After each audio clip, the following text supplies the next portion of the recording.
The endless scroll, the next episode autoplaying, the constant refresh for a new notification. Your brain feels fuzzy, overloaded. Then you see it online.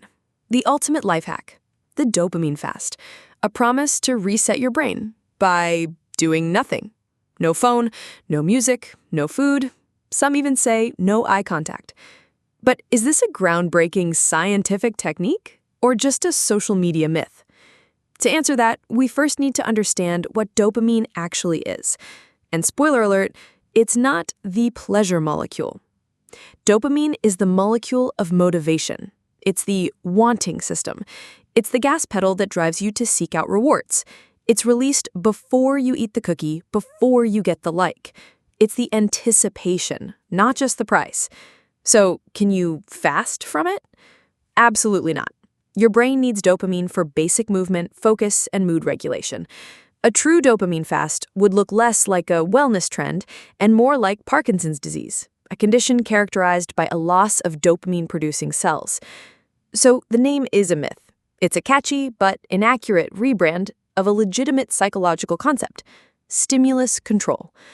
The real goal isn't to eliminate dopamine, but to reduce our tolerance to the constant, high-intensity rewards of modern life. When you bombard your brain with intense stimuli, hyper-palatable food, video games, social media, it adapts. It downregulates, becoming less sensitive. This means you need more and more stimulation to feel the same level of motivation or pleasure. It's like listening to loud music for hours. When you turn it off, normal conversation sounds unnervingly quiet. Your ears have adapted. A dopamine detox is about giving your brain's ears a break so you can appreciate the normal volumes of life again. So let's compare the myth to the science. The myth says total sensory deprivation. Stare at a wall. The science says temporarily abstain from your specific compulsive high dopamine behaviors. The myth says do it for 24 hours to reset your brain. The science says schedule manageable periods of time away from these behaviors to regain control and reduce impulsivity. The myth's goal is a vague detox. The science's goal is to let your reward pathways resensitize. It allows simple, natural rewards, like a walk in nature, reading a book, or a real conversation, to feel motivating and pleasurable again. So how do you do a real dopamine detox? Or, more accurately, a stimulus control break? Step 1. Identify your culprits. What are the impulsive behaviors you turn to when you're bored, stressed, or procrastinating? Be honest with yourself. Step 2. Schedule the break. Don't just wait for it to happen. Pick a specific time, an evening, a morning, an hour. The key is to be intentional. You are choosing to take a break, not being forced. This puts you in a position of power.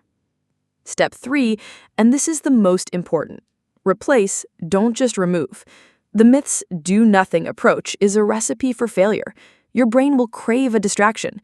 You need to have a list of pre-approved low dopamine activities ready to go. Think analog, things that are engaging but not intensely stimulating. Hobbies, chores, light exercise, meditation.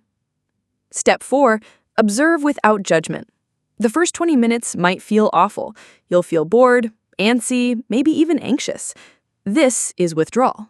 This is your overstimulated brain screaming for its usual hit. Acknowledge the feeling and gently redirect your attention to your chosen activity. After the break, notice how you feel. Do you feel calmer, clearer, more present? The ultimate goal is not to live a life free of dopamine-releasing activities. That would be a boring, colorless existence.